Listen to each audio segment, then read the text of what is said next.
Okay, you're ready to go? Great. Welcome to the June 8th, 2026 meeting of the Budget and Governmental Affairs Committee. My name is Steve Perez and I'm the chair of the committee. Tonight, we are joined by Assistant District Manager Brendan Berth. This meeting is called to order at 6:33 p.m. As a reminder, New York State law requires all committee members, well, nobody's here who's not in person, so that doesn't apply. We just need a volunteer to take minutes tonight. If you're able to take minutes, please let us know. And it's easy because we feed the transcript into Because we're in what? we feed the transcript into AI and that generates the minutes, so thank you, There you go. thank you. Whoever did last month did an excellent job. It was AI. Was it? With some like edits Yeah. from Kate. Yeah. So, With human review, that's how we're going to, do it. So that will be. Yeah. We will now take the attendance by roll call. Brendan will conduct the roll call. committee members, I will call your name. When your name is called, please say present. I'll announce if there is quorum. Tanya Arias is excused. Jim Collins. Yeah. Kate Kennedy is absent. Avery Lassiter. Present. Rachel Patel. I don't see. Steve Perez. Present. And Miriam Ruff. Present. We have a quorum. Great. The agenda for tonight's meeting was distributed ahead of time by the board offices and is reflected on the screen before you. If there is no objection, we will adopt the agenda. Members of the committee, if you object to adopting the agenda, please raise your hand. Seeing no objections, the agenda for tonight's meeting is adopted. The minutes from the May 11th meeting were distributed ahead of time by the board office. If there is no objection, we will adopt the minutes as drafted. Members of the committee, if you object to adopting the minutes, please raise your hand. See no objections, the minutes from the May 11th meeting are adopted. They will soon be available on the CB6 website. I think everyone here is familiar with the ground rules, so we can skip over that and jump right into the first item on the agenda for tonight, which is continued discussion of the cost and availability of insurance for residential properties. So based on our discussion from last month, Tanya, Jim, and I worked on a resolution, which is on the screen in front of you. And it was distributed to everybody earlier this week, sorry. So if we can just maybe quickly go through and see if anyone has any additional comments. I left some of the track changes in so that we could discuss any kind of substantial changes in the committee.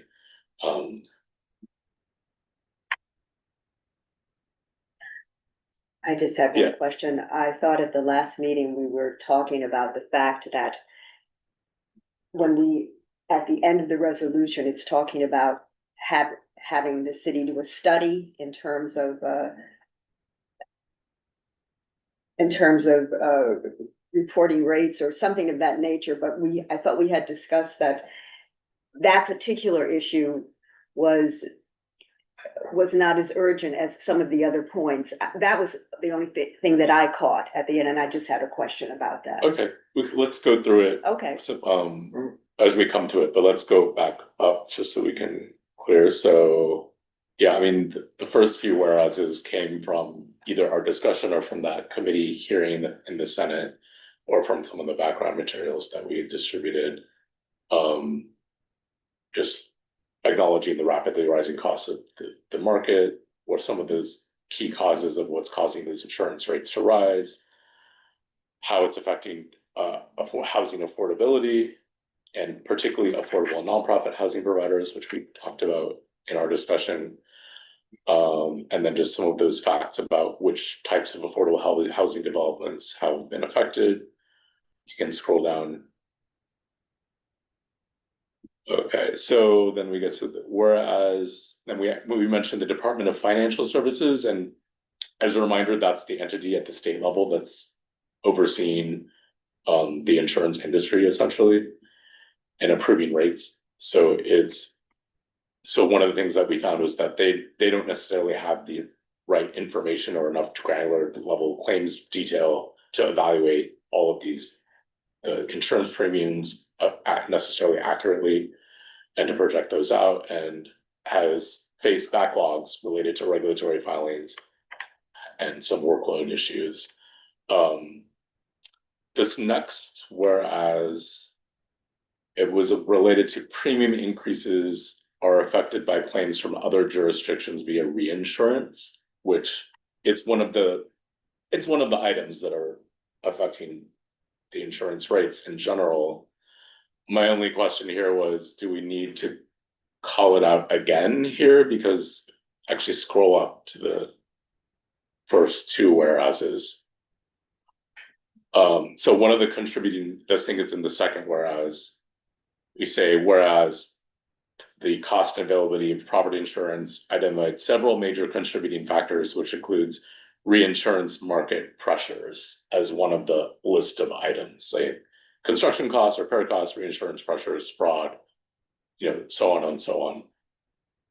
I wasn't sure we really needed another whereas that says that one specifically, because we only have, we don't have a separate whereas for all of these. All of these are part of the problem. I noticed this is in the second whereas, I just noticed it this afternoon when I was prepping. Under local, we're saying implementation of local law 11, and then the scaffold law. Local law 11 has to do with the maintenance of outside of the what do they call it, the bricks and mortar and what have you of a building. The scaffold law is under the labor law, and that's a state law. The local law 11 is a city ordinance. So we should strike local law 11, and just say, the so-called scaffold law, because What is the scaffold law? I was trying to find what that is. it's part of the New York State labor law, and it goes back to the 1800s. But can we name what the statute is? Yeah. I can send it to you. I can. No, I'm just saying in the resolution itself, because if that's what I want the Yeah, I official didn't name. notice it I either didn't click when I was reviewing it, or I didn't see it. I thought that's what you meant, because I don't know what that's the only thing I think of. What did you mean by the scaffold law? Oh, scaffold law is if somebody is injured, a worker is injured, it's assumed to be the site is assumed to be liable. So even though you got a guy who comes in, he doesn't wear a safety belt, takes his helmet off, he comes in, drunk or high or what have you, and he falls down, then you're still 100% liable. Here it is. Labor law 240, 241.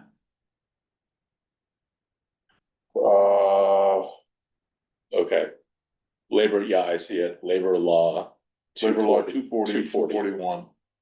Right. So can we just Yeah. take out local law law 11 and put in New York labor law 240?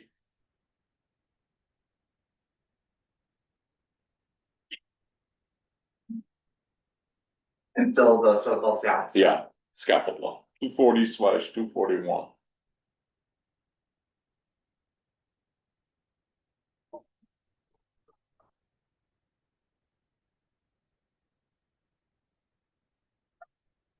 And they've been trying to get it repealed for forever.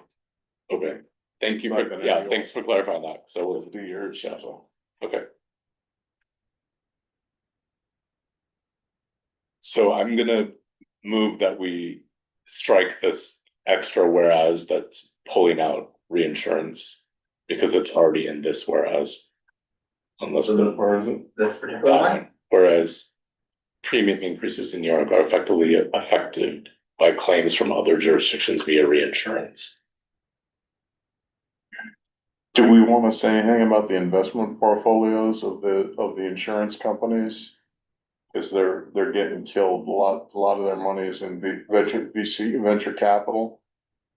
And a lot of those venture capital investments are not turning over the way the insurance companies and the pension funds and everybody else that had invested in them had hoped they would. There's an article in the Financial Times today about how Blackstone or BlackRock, I forget which one it is, was looking to dump their portfolio of private equity into a public public fund. You can just spin it off into exchange traded fund. Okay, but You that, wanna say anything about that? I mean, that wasn't in the hearing, so I don't have the information here. to But be that's able to- probably it's Yeah. probably a big part of the reason that rates are going up. They were, So as far as this one goes, though, are we okay with removing it? I just wanted to know, Yeah. since we're deleting that, just to emphasize this reinsurance pressures, can we put, that as before it was deleted, that it's affected by other jurisdictions, just to emphasize that a little bit more in the second paragraph? Oh. We can go back up. so, Other, you mean just you wanna put Just other put jurisdictions? that affected by claims from other jurisdictions, if we could add that to Okay, the let's go, second yeah, paragraph. let's go up. Okay, so where we want to. Reinsurance market pressures, Right. Third line from the bottom, through claims from other jurisdictions. line 11, Line 11, Okay. affected by, Reinsurance market pressures, litigation costs, fraud. no, affected by yeah. So- Affected by, other no, in jurisdictions. the same clause, In the same, before the comma. Reinsurance market pressures affected by claims in other jurisdictions. right, thank you. Litigation costs. So that everybody will Yeah. say, oh, we're paying for Florida. Yeah, So, that makes it clearer for people who don't, understand reinsurance and what that means, yeah. Okay, so then we can go down and remove that extra whereas. And then I guess just format line 28, so the whereas is bolded.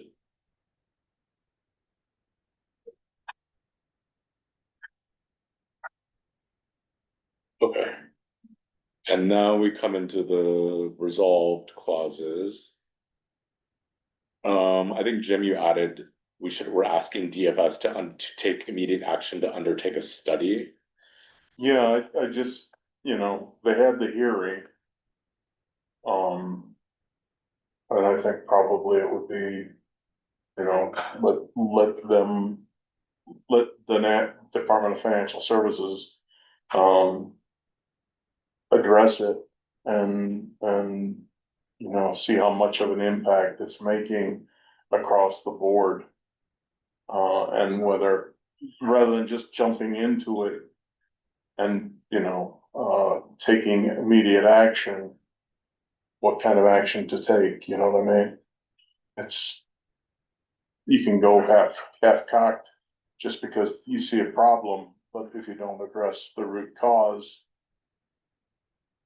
Yeah, I mean, I think we wanted to make it, this is the point of this resolve clause is more of a call to action, saying we need the DFS to act on this. It's an important enough issue, we want them to act. But for us to tell them how they need to do that, because there are lots of different ways the DFS could take actions that would affect the way the insurance market works.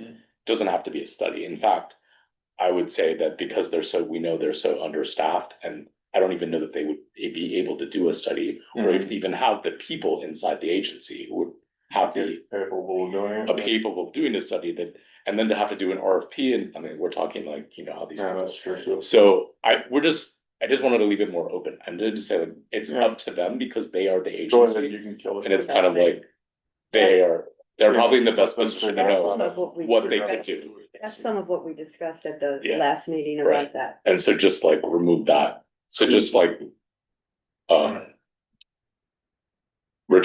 reject the insertion. okay. And Yeah, and to take immediate action to address the growing crisis. Yeah.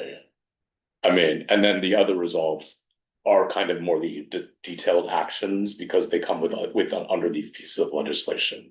Right. So I think there was nothing there. Okay, and then this resolve clause, which states, so this was about what they call file, when the insurance agencies can use rates just by filing in the state, they don't necessarily have to get approval.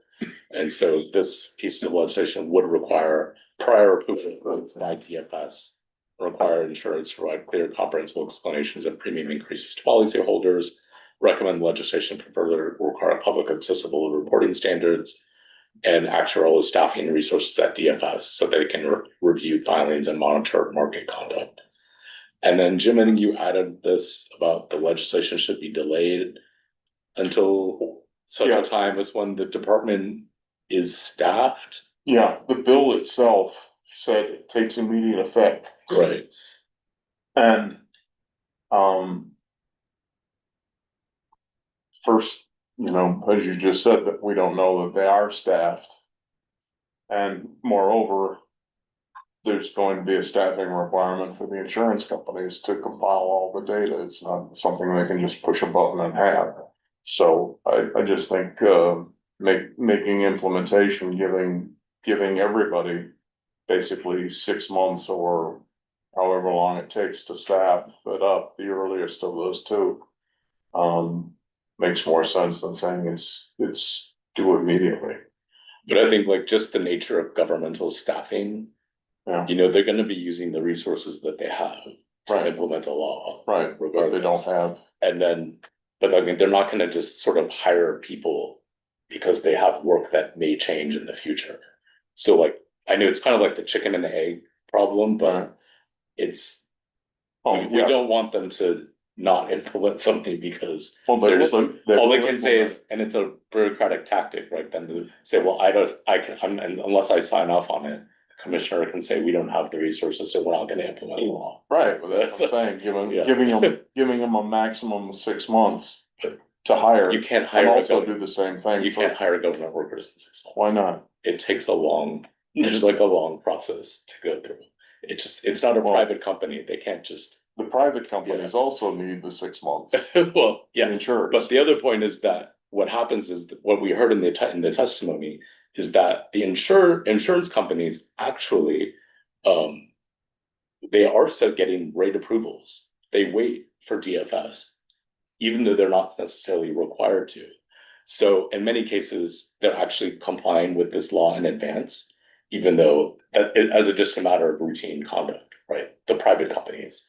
So it's not Yeah. such a large gap in terms of, the private companies needing all these extra resources because they're already in compliance with providing these. Well, my sense is, if it's going to be a new law, it makes more sense, rather than having it be in as of whatever it would be, when's the legislature back in session again? September? January. Oh, in January? And then this would be passed. And then goes to the governor. I just wanna make sure that the thing is, the people are aware of their responsibilities, both the DFS commissioner and the insurers. Can we say, and that the DFS takes steps to ensure implementation in advance of Something to that effect, I mean, it's the implementation not of the law? gonna be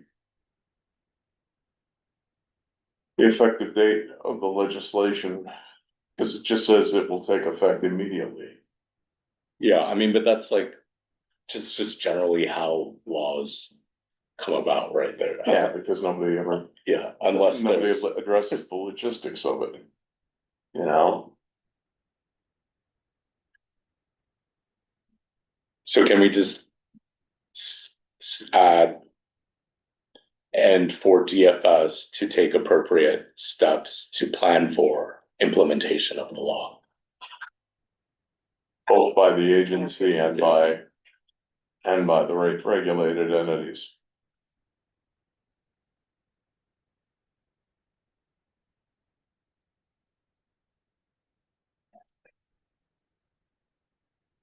By both by the DFS and the regulated entities.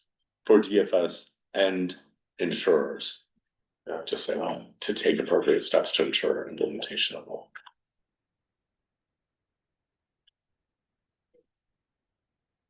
Okay. You guys, oh no, okay, I thought you had a service there, And then we can just kind of until the thing. kill the orange, yeah. I'm just reading the where's the result.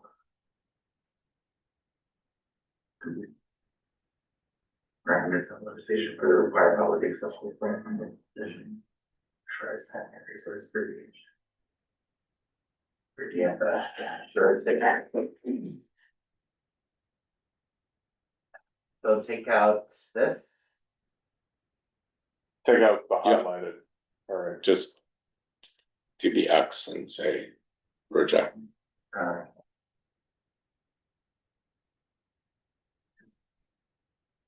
I'm not sure. Yeah, and that should go to.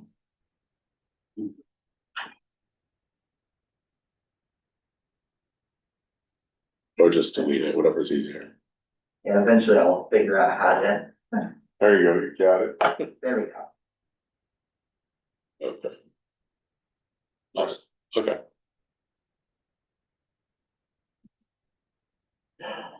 And then this one was just saying how we support these other set of bills that are related to temporary financial assistance for the nonprofit housing providers that may be facing severe insurance related distress. And yep. And then the final one supports efforts to combat insurance fraud and visa practices, which were these other bills that we talked about.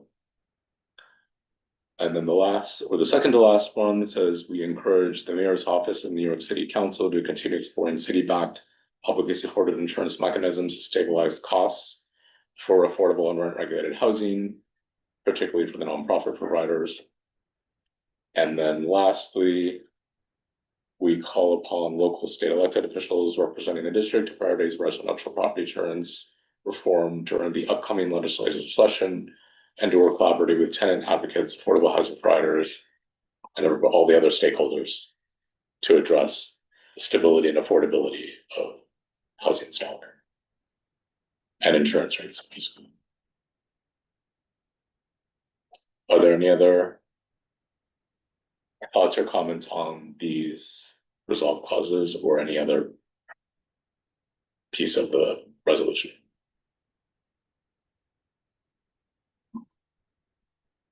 No, are we ready to vote? One question Yes. before voting.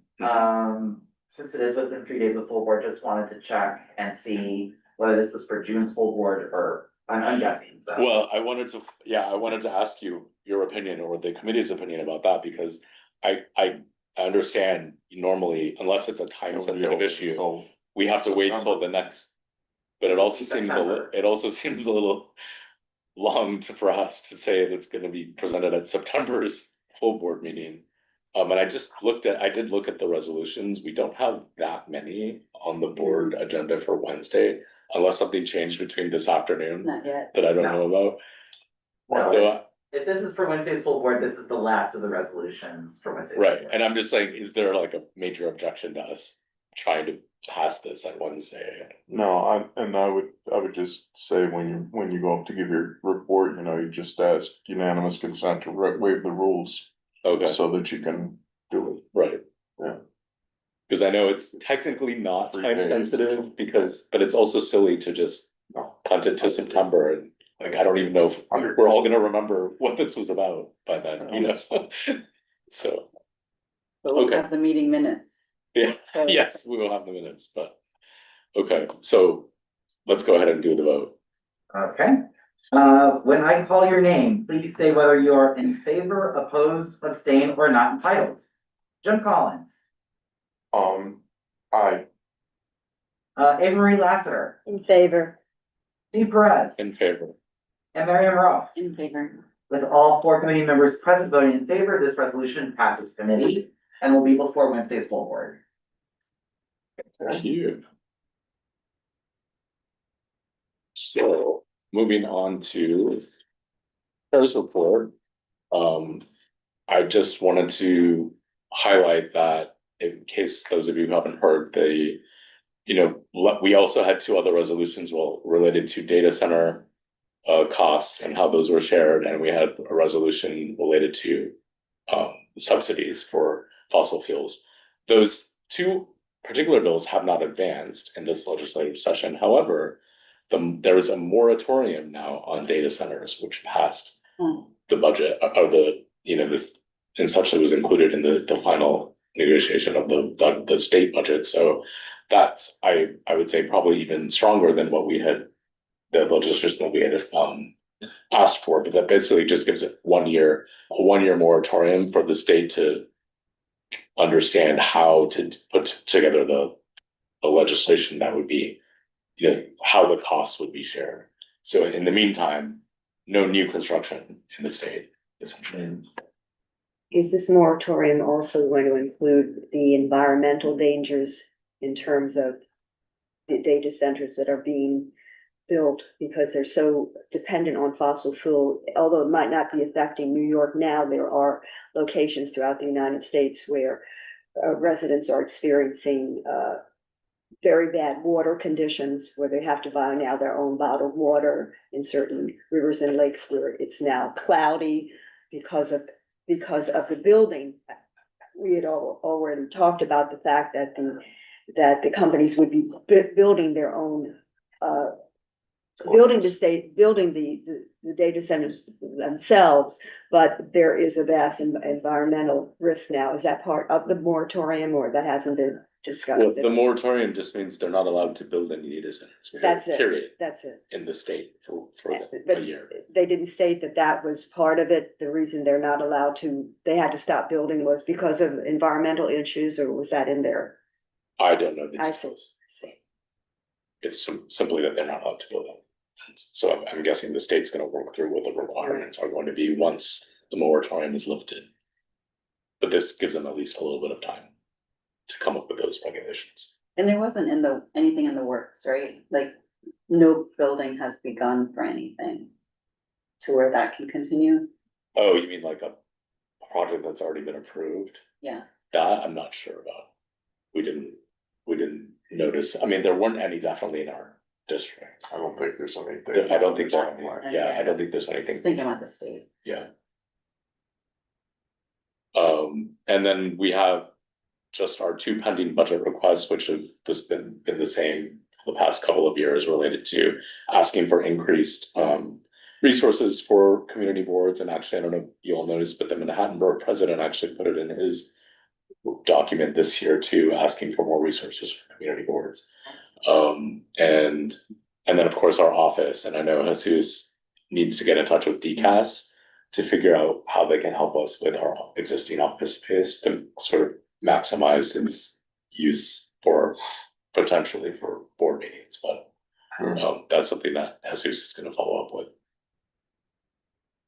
What's behind this wall? File cabinets. File cabinets, most of which are empty. Wow, okay. Right. Yeah, Why don't you get rid of them? I forget. Paying for a lot of It's part of, floor yeah, space you're not It's- using. it's Yeah. probably part of this DCAS I- submission that we need to do, because it's technically government property, you can't just throw it out. Yeah, I mean, I won't speak out of turn except as far as just to say that the vision for this space for say full board meetings would be predicated upon using that unused Yeah, space. it's be nice, I mean, you can run the meetings over here and have the, visitors sitting over here. I think you have a little bit more space with that. It's a lot of space. So it's hard to tell that audience there. It would definitely be tighter than the other space we use, but it's not undoable to think of having a full board meeting in this room. I think if we had all of that space, right? Okay. Okay. Okay, so any other old or new business anybody wants to raise before we break for the summer? Two on new business. There's a intro before the city council. I just caught wind of this, the other day. It was introduced in January for calling for nonpartisan citywide elections. It's a bipartisan bill, by, I think her name is Farah. from Brooklyn, Councilmember Farah, and Councilmember Morano from Richmond County. So, Staten Island. So that's one I think we probably ought to take a look at and add to our fall agenda. And, the other thing is, I think we should voice some objection to settling the city budget by, delaying. And we don't know how long, if it, or if it will ever be repaid, using, the contributions to the New York City pension funds. We balance the budget using $2.3 billion of those contributions. Now, I don't know if there are terms there for interest or some kind of mirrored rate of the market returns. But if you're delaying $2.3 billion, you're not going to make it up unless that also includes, basically you're borrowing from the pension funds to finance a current budget. And, that's just, it's actuarially, it's bad, fiscally, it's bad, it's just irresponsible.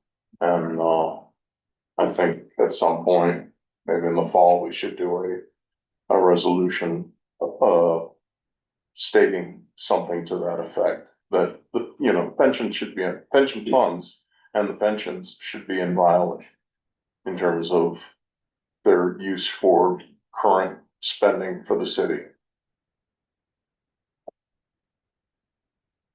Okay. You guys especially, I'm surprised your union didn't raise hell.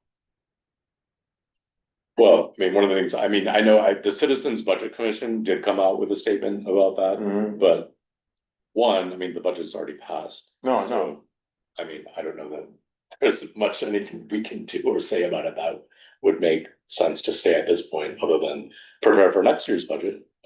It's something that you can go into comments on next year's. No, I Plan would budget, hope so. This but, one came yeah. up out of the blue, though. Yeah. Nobody really knew it was And coming. it's all about projections, right? Like, Hmm? it's all about projections, right?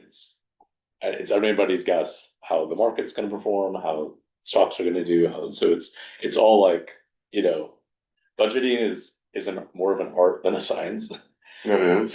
So it's kind of like, how do you, and I would say like, this administration did a much better job than any other previous administration of actually looking at real costs and taking and not just playing these games. Oh, if that, With, you like, mean, what with lots what of they different inherited from Yeah, Adam. with exactly, or, for years, you can't just blame one administration, so.